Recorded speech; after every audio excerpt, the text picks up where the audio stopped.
본문을 보면 예수님께서 제자들 통칭 포괄적인 제자들에게 하신 주의 말씀들이 나와 있습니다. 본문을 보면 세 사람의 이야기와 대화들, 그리고 세 사람의 이야기와 대화들에 따른 주님의 대답들이 있죠.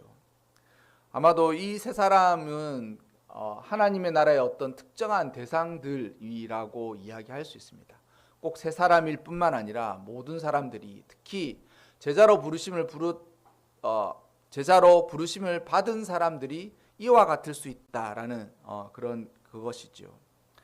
어떤 사람에게는 예수님께서 따르라라고 하시고, 어떤 사람은 내가 따르겠습니다라고 이야기를 하고, 또한 어떤 사람은 내가 주를 따를 텐데 이것을 허락하게 하여 주시옵소서, 이렇게 이야기하는 사람이 있다라는 것이죠. 그런데 이 세 사람의 이야기를 보면 우리 역시 예수님을 따를 때에 이와 같지 않느냐라는 그런 생각들을 하게 됩니다.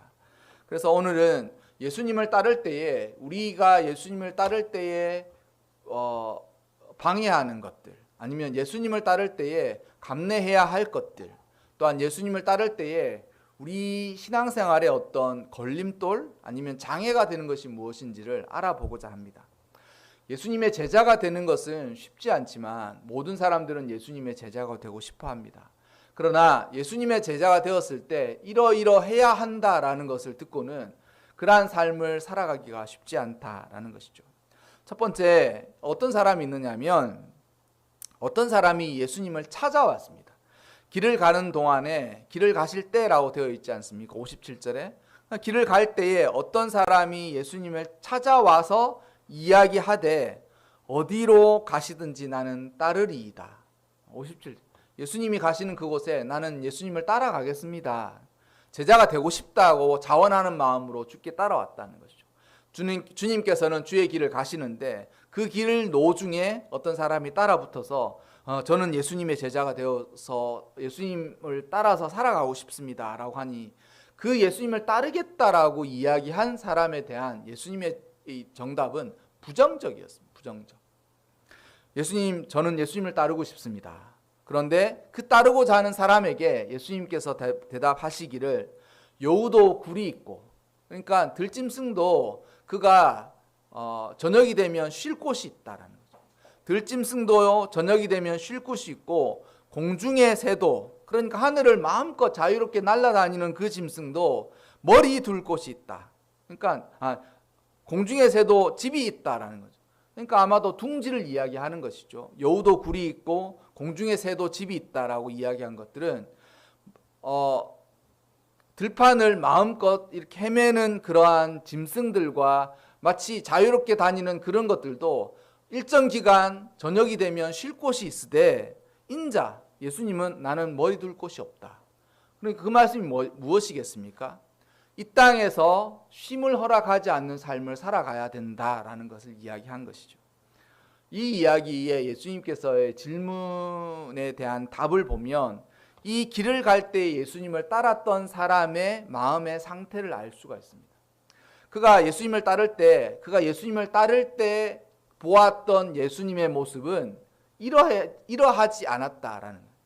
그가 예수님을 따를 때에 예수님을 따르면 그는 마치 이와는 정반대의 삶을 살 수 있을 것이라는 기대를 가지고 따랐을 것이다라는 것이 저의 생각입니다.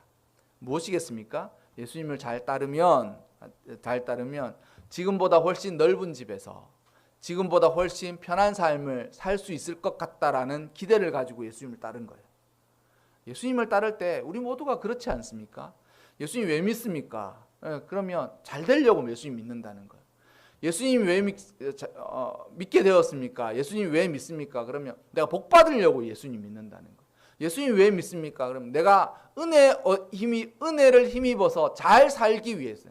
은혜를 힘다는 것까지는 좋은데 그 뒤에 잘 사는 주체가 내가 되는 거예요. 내가 편히 쉬고 잘 살고. 여러분, 당장 지금 사는 집보다 10평씩만 10년에 10평씩만 넓혀주시는 하나님의 은혜가 있으면 예수님 안 믿을 사람이 누가 있겠습니까? 지금처럼 집값이 비싸서 집 사기가 어려운 사람들에게 예수 잘 믿으라고, 그럼 예수님이 10년에 10평, 1년에 1평씩 넓혀준다고. 그렇게 주님께서 약속해 주시면 예수님 안 믿을 사람이 누가 있을까요? 네? 네가 예수님 잘 믿으면 해마다 연봉을 100만 원씩 따박따박 너에게 연봉이 내가 높여줄 거다고. 그렇게 내가 너를 인도해 줄 것이다고. 그 이야기를 할 때 안 믿는 사람이 누가 있겠습니까? 많은 예수님을 믿을 때 첫째 이러한 사람들이 항상 있다는 거죠. 예수님을 따를 때에 마치 좋은 집에 편안한 안식처에 안락한 삶을 기대하면서 따르는 제자들이 늘 있다는 거죠. 그러니 그런 사람들은 예수님을 붙잡는 거예요. 저렇게 유명한, 저렇게 대단한, 저렇게 놀라운 그 예수님을 따르면 얼마나 삶이 좋아질까라고 생각한다는 거죠. 예수님의 정답을 거꾸로 이야기해 보면 그 따랐던 제자의 마음을 그대로 알 수가 있죠. 여러분, 들짐승도 굴에서 쉴 수 있고 공중에 나이롭게 날아다니는 새들도 그가 저녁이 되면 둥지를 틀 곳이 있지만 인자 예수님을 따르는 사람은 이 땅에서 편히 쉴 곳이 없는 삶을 감내하지 못하면 따를 수가 없는 거예요. 쉽지 않죠. 그러니 길 가는 사람이 아마도 이 얘기를 듣고는 어떻게 했겠습니까? 따랐을까요? 안 따랐을까요? 여러분의 생각은 어떠십니까? 제 생각으로는 안 따랐을 거예요. 그가 그 이야기를 듣는 순간 자신의 기대와는 정반대의 예수님의 말씀을 듣고는 예수님을 따르지 않는 거예요. 근데 정말 이렇게 나 예수 믿고 잘 되려고 왔는데 예수 믿고 삶을 살다 보는 것의 본질이 결국은 머리 둘 곳이 없고 쉴 곳이 없고 여기저기를 떠돌면서 마치 나그네처럼 유리하는 그러한 삶을 사는 것이다 라고 이야기한다면 그 삶을 여기서 살고 싶지 않다라는 생각합니다. 그러나 여러분, 우리가 흔히 제가 자주 기도하면서도 말하는 거지만 신앙인의 삶이 뭐예요? 순례의 길을 가는 거예요. 이 땅에서 영원히 산답니까? 이 땅에서 영원히 살 걸 알고 이 땅에서 잘 먹고 잘 살기를 원하면서 살아간답니까? 아니에요. 언젠가 주께서 부르시면 돌아갈 본향을 위해 이 땅을 거쳐가는 삶을 살아가는 것입니다. 제자의 삶은 그러하다라는 것이죠. 또 두 번째 제자가 있는데 이번에 이 제자는 예수님께서는 이 두 번째 사람에게는 예수님이 그 또 다른 사람에게 가서 예수님께서 이야기하셔요. 또 다른 사람한테 가서 이야기하세요. 첫 번째 사람은 길을 가는 도중에 예수님을 붙쫓아왔고 두 번째는 예수님께서 그 제자에게 예수님께서 가셔서 이야기하시는 거예요. 뭐라고 이야기하시면 나를 따르라. 단순하고 명료하죠. 예수님을 믿을 때를 한번 생각해 보십시오. 우리가 어떻게 예수님을 믿게 되었는가? 단순하고 명쾌한 복음 앞에 마음이 동하는 거예요. 예수님 믿을 때 복잡한 신학 지식을 갖다 놓고 너의 예전과 너의 구원과 너의 삶의 성화에 대해서 구원의 서정에 대해서 내가 설명을 해줄게. 들어볼래? 라고 하면서 신학적인 지식과 모든 그 신학적인 어떤 지식과 사람의 지혜로 사람이 구원받는 것 같지만 그렇지 않습니다. 예수님께서 우리를 믿게 하실 때 어떻게 말씀하시겠습니까? 나를 따르라는 거. 넌 예수를 믿어라. 넌 교회를 다녀라. 그 말씀을 하심으로 우리 모두가 거기에 반응하게 되어 있다는 주님께서 말씀하시기를 너는 나를 따르라 라고 말씀하시고 제자는 그 말씀을 듣고 따르게 되는 거예요. 우리의 삶과 우리의 믿음을 돌아보아도 이것은 분명합니다. 우리가 예수님 믿을 때 어떻게 믿게 되었습니까? 예수님께서 너 예수를 믿어라. 나를 믿어라. 그리고 교회 다니고 나를 따르라. 이렇게 이야기하시고 그에 대해서 우리 모두가 아멘이라고 응답하게 된다는 것이죠.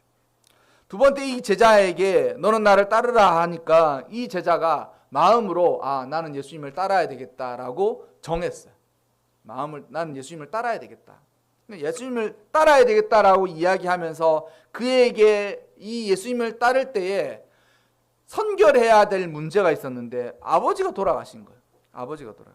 여기 본문에서는 아마도 어떤 이들은 먼저 가서 아버지를 장사하게 허락하옵소서라고 되어 있으니 가장 급진적으로 해석하는 사람들은 아마도 이 사람의 아버지가 곧 죽었다라고 해석하는 사람도 있고 아니면 이 사람의 아버지가 위독한 상황 주게 있다라고 생각하는 사람도 있고, 아니면 이 사람이 내가 주님을 따르기는 따르겠지만 예수님, 아버지가, 그러니까 우리 집의 가장이신 아버지가 돌아가시고 나면 제가 가장이 되지 않습니까? 그러면 제가 가장으로서의 모든 책임과 어떤 임무를 다 감당할 수 있으니 그때는 권한이 생기니 그때쯤 예수님을 따르겠습니다라고 하는 것이라고 해석합니다. 그런데 제가 생각하기에는 이 세 사람 중 이 사람이 과연 예수님을 따랐을까 따르지 못하였을까라고 이야기할 때에 예수님을 만약 따랐다고 생각하면 그는 예수님의 말씀을 들었을 그때에 아버지가 돌아가신 거예요. 그리고 그 아버지가 돌아가신 그날 주님께서 말씀하시기를 너는 나의 제자가 되어서 나를 따르라. 그러니까 주님이 그를 찾아가서 따르라고 이야기하는 거예요. 그랬을 때 이 사람의 반응은 어떻겠습니까? 따르는 거예요. 아멘이라고 하고 예수님을 따르되 자신의 아버지들은 가족들에게 맡기고 예수님을 붙잡는 거예요. 물론 어떤 신학자의 이야기 주석과 이걸 읽어보니 이 사람 역시 예수님을 못 따랐을 것이다 라고 이야기하는 사람들이 있습니다. 다 알 수가 없죠. 어쨌든 제가 생각하기에 예수님이 이 사람을 찾아가서 제자를 삼았을 그때에는 그의 믿음이 분명히 주님이 보시기에는 분명하고 명쾌한 거예요. 왜 그러냐? 예수님은 그의 믿음을 보시고 그에게 찾아가서 따르라고 하는 거예요. 그의 믿음을 보시고 그를 찾아가서 따르라는 거예요. 그래서 그가 설령 받아들이기 어려운 상황이었음에도 불구하고 그때 그는 믿음으로 반응하는 거예요. 야, 너는 나를 따를 때 이러이러해야 한다. 그러한 조건들이 쉽지 않으면 모두들 주저주저 하겠지만 예수님께서 그의 믿음을 보시고 따르라고 말할 만한 사람이라면 그때에 고민하겠지만 주의 뜻대로 따릅니다. 제가 경험해 본 바가 그래요. 어떤 사람은 도대체 어떻게 그렇게 놀라운 일들을 행하셨어요? 어떻게 그러한 일들을 행하게 되신 것입니까? 라고 생각하겠지만 그 사람들 역시 보통의 믿음을 가지고 있었지만 그 믿음이 순종할 만한 믿음을 가지고 있는 거예요. 그러니 교회를 개척할 만한 믿음이 있는 사람한테 주님께서 찾아오셔서 교회 개척해라 라고 하면 교회를 개척하는 거예요. 그리고 교회를 개척한 교회에 너는 그 교회 가서 충성해라 라고 하면 생각해보면 이게 번듯한 교회 가서도 신앙생활 하기가 너무 어려운데 이제 개척한 교회 가서 신앙생활 하라고 하시면 내가 그렇게 보내시면 주님 제가 이게 참 그렇지 않습니까? 라고 생각하겠지만 그거 할 사람은 다 그걸 따른다는 거예요. 더한 일도. 그래서 아브라함에게는 믿음이 있었던 거예요. 어떤 믿음이 있었겠습니까? 이삭을 바칠 만한 믿음이 있었던 거예요. 이삭을 제물로 바칠 만한 믿음이 있었던 거예요. 이삭을 제물로 바칠 만한 믿음이 있으니 주님이 찾아오셔서 너는 나에게 이삭을 제물로 바치라. 그 말씀을 하시고 떠나가는 거예요. 얼마나 할 말이 많겠습니까? 주님, 가져가실 것 같으면 주시지를 말았지. 마셔야죠. 줬다가 뺏는 것은 더 나쁜 일입니다. 게다가 하나님 선하시고 온전하신 분이라고 얘기하시는데 사람을 죽여서 제물로, 그것도 번제로, 태워서 드리는 번제로 드리라니요. 이것이 과연 하나님의 본래의 속성과 맞습니까? 그렇게 하나님 앞에서 따지고 논쟁하고 갈 것 같은 믿음을 갖고 있는 사람에게는 주님이 찾아가서 이야기하지 않으세요. 그런데 이 두 번째 제자는 예수님께서 찾아가서 너는 나를 따르라 라고 이야기했을 그때에 아버지가 죽었음에도 불구하고 그는 모든 것을 버려두고 예수님을 따르게 된 것이죠. 할렐루야. 여러분 모두에게 주님을 따르라고 하실 때에 그 음성을 듣고 따를 때에 이와 같은 마음들을 가지고 살아가시기를 바랍니다. 세 번째는 또 다른 사람한테 예수님께서 이야기하십니다. 근데 여기 가서 이야기하시기를 또 다른 사람한테 가서 예수님께서 또 다른 사람한테 이어서 이야기를 하고 또 다른 사람이 예수님한테 이야기하기를 뭐라고 얘기하냐면 예수님, 저도 주님을 따르겠습니다. 이 이야기를 들은 것이죠. 앞에 두 번째 제자의 어떤 에피소드를 알고 있는 거예요. 그리고 나서 이 사람이 또 다른 사람이 먼저 주님 앞에 와서 이야기할 때 내가 주님을 따르겠나이다마는, 그러니까 주님을 따르겠습니다. 나는 마음을 먹었어요. 그런데 먼저 내가 가족들하고 작별할 수 있게 해 주십시오. 가족들한테 야, 내가 이제 주님을 따르기로 했어. 나는 이제 가족으로서의 의무와 책무를 다 감당할 수가 없어. 그러니 너희들은 열심히 살고 나는 주님을 따르겠다. 그 이야기를 할 수 있게 허락해 달라고 하는 거예요. 할 수 있게 허락해 달라고. 과연 여러분, 이 사람이 예수님을 쫓았을까요? 못 쫓았을까요? 설교 준비하면서 아무리 궁리를 해봐도 이 사람에게는 미지수야. 제 이번 설교의 답은 첫 번째 사람은 예수님을 못 쫓았어요. 첫 번째, 예수님을 따르겠습니다 와서 이야기한 사람은 여우도 굴이 있고 공중에 나는 새도 둥지가 있지만 나는 세상에서 머리 둘 곳이 없다. 나 따르면 고생이 예전에 제가 할머니한테 항상 들었던 고생길이 몇 마리다 이렇게 이야기하셨거든요. 그러니까 나를 예수님 믿으면서 살면 그 고생을 하게 될 거야 라고 이야기했을 때 첫 번째 제자는 예수님을 안 쫓았어요. 두 번째는 예수님의 제자가 될 만한 사람한테 가서 너는 나를 따르라 라고 했을 때 그의 아버지가 죽었음에도 불구하고 두 번째 제자는 예수님을 따랐습니다. 세 번째 이 사람은 제가 보기에는 미지수야. 알 수가 없어. 나중에 천국 가면 물어보십시오. 세 번째 사람 어떻게 됐는지. 예수님이 세 번째 사람 어떻게 됐어요? 이 사람은 이야기하기를 가족들하고 작별하고 제가 남아있는 문제를 해결하고 예수님을 따르겠습니다 라고 이야기하자 예수님께서 뭐라고 하냐면 손에 쟁기가 뭐겠습니까? 땅을 파서 씨를 뿌리기 전에 땅을 기경할 때, 그러니까 굳어있는 땅을 경작하기 전에 가장 먼저 땅을 파헤치는 장비가 쟁기예요. 그러니 복음의 씨를 뿌릴 때 가장 먼저 해야 할 일들이 이 쟁기를 가지고 땅을 뒤엎는 일들이라는 거죠. 그러니까 이게 예수님께서는 복음 그 자체이시고 세상에 복음으로 우리에게 오셨고 예수님의 말씀은 곧 복음이고 예수님의 삶이 복음이잖아요. 그리고 예수님의 삶을 전하려면 어떤 사람이든 이 복음 그 자체를 복음 그 자체인 씨를 땅에 뿌리는 사람이 있어야 되는데 그 뿌리는 일이 가장 먼저 하는 일이 뭐냐면 쟁기로 땅을 파는 거예요. 여러분 나중에 혹시 농사를 짓게 되면 모든 농사의 시작은 이것입니다. 땅을 기경하는 거예요. 씨를 뿌릴 그 땅을 기경하는 거예요. 그리고 그 땅을 기경하고 그 땅에 씨가 떨어질 만한 상태를 만드는 것이 가장 먼저 하는 일인데 이 세 번째 사람이 이 일을 하게 됩니다. 세 번째 사람이 이 일을 하게 되는 거예요. 그리고 예수님께서 이야기하시기를 쟁기, 하나님의 나라의 복음을 심는 일에 가장 먼저 해야 할 일을 하는 그 사람은 그거를 잡았을 때 뒤돌아보지 아니한다. 뒤돌아보지 않는다. 아마도 이러한 이야기가 있겠죠.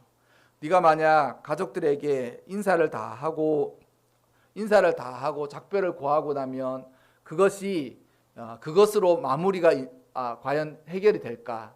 그러한 생각들을 한다는 거죠. 하나님, 이번 한 번만 사업을 도와주셔서 이 사업이 제 궤도에 오르기만 하면 주일 성수 잘 하겠습니다. 우리 아들이 지금 고3인데 지금 재수하고 있는데 애가 대학만 합격하면 진짜 그놈의 자식 목을 붙들고 진짜 신앙생활 잘 하겠습니다. 그런 식의 신앙생활을 하는 사람 중에 저는 한 번도 그의 신앙이 제대로 이렇게 적용되는 일을 본 적이 없습니다. 저는 목회하면서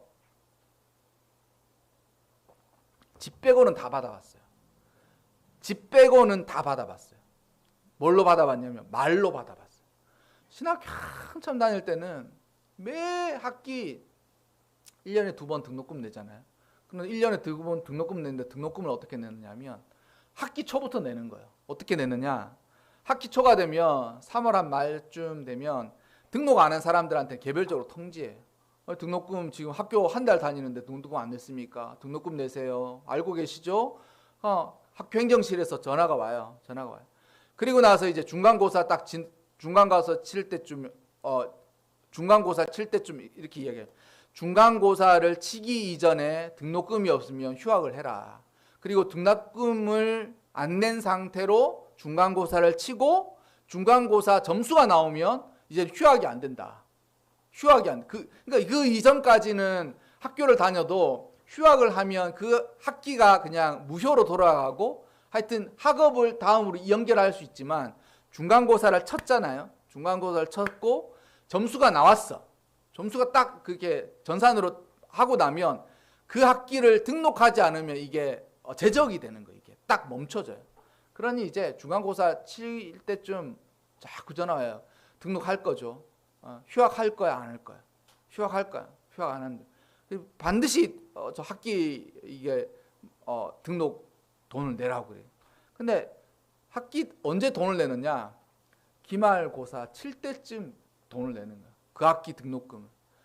그렇게 그 등록금을 내면서 학교를 다니는데 그렇게 등록금 내주겠다는 사람, 대신 내주겠다는 사람이 많은 거예요.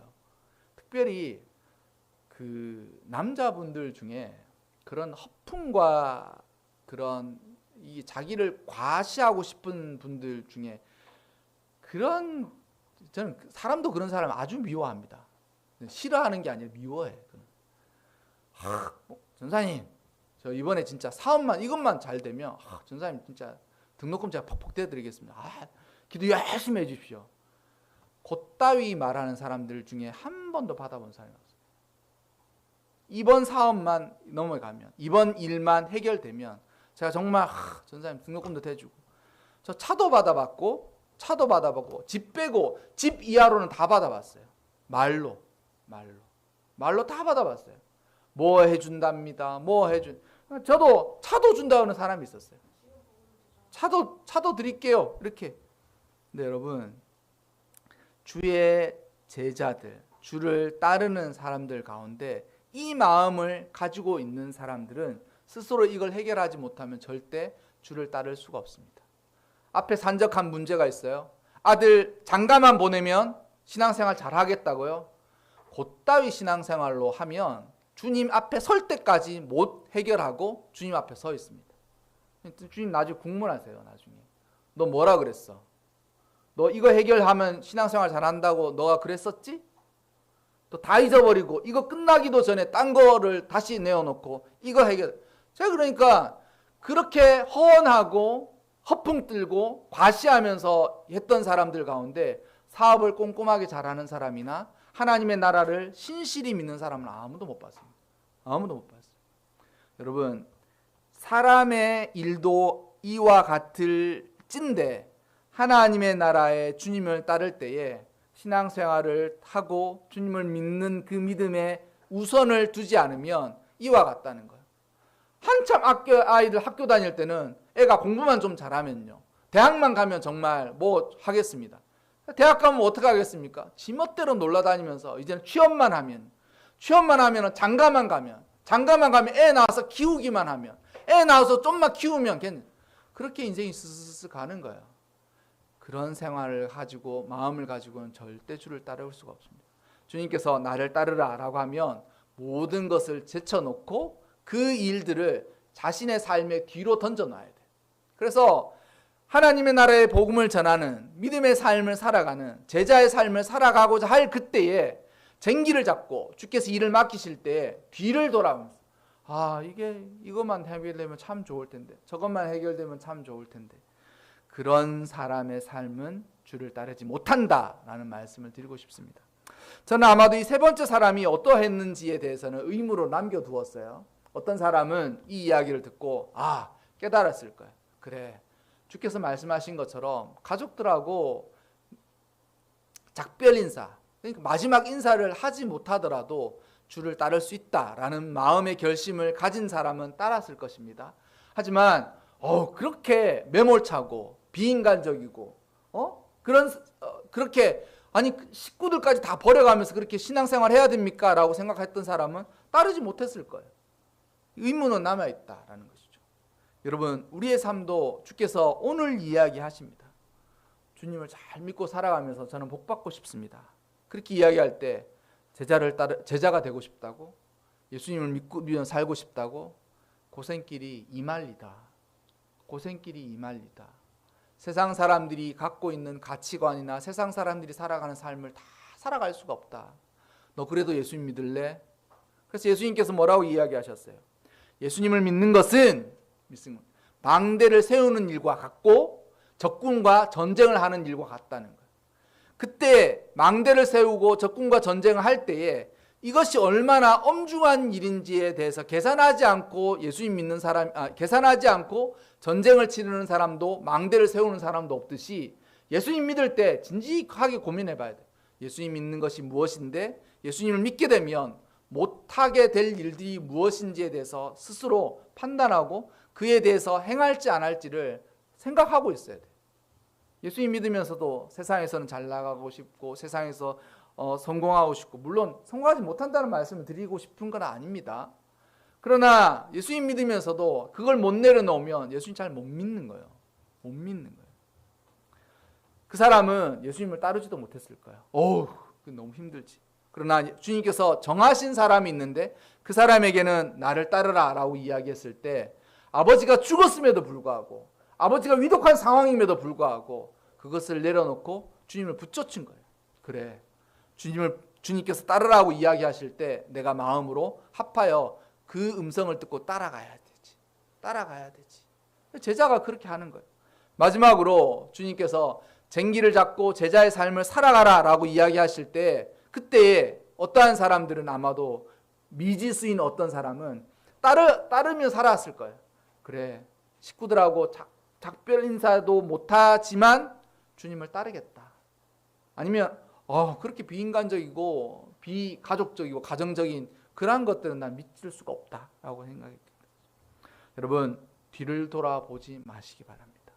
그리고 주께서 쟁기를 잡고 하나님의 나라를 전파하는 복음과 믿음의 삶을 살아갈 때에 우리를 제자로 부르셨으면 뒤돌아보지 마세요.